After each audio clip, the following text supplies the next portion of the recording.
Maswerteng tanghali po mga ka-STL. Narito na po ang resulta ng STL Isabela para sa araw na to, first draw. June 10, 2025, araw ng Martes. Naway mga natayaan niyo po mga numero kanina ay manalo nawa ngayong tanghaling ito, 1 PM. Kaya kunin niyo na po ang inyong mga tickets. Narito na po ang resulta.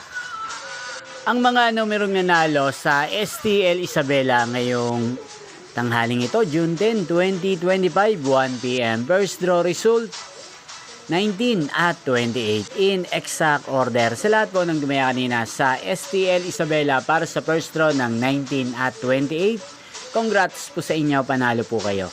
At ngayong tanghaling ito sa STL Isabela, atin pong i-shoutout si Ate Perla ng Isabela na nanonood din po sa channel na to. Shoutout po sa inyo Ate Perla, sana po ay nasa maayos kayong kalagayan. Inyo pong napanood ang resulta ng STL Isabela sa channel na to, Roderick Hernandez TV. Magkita-kita pong muli tayo mamayang 7 PM para second draw result ng STL Isabela. Thank you for watching.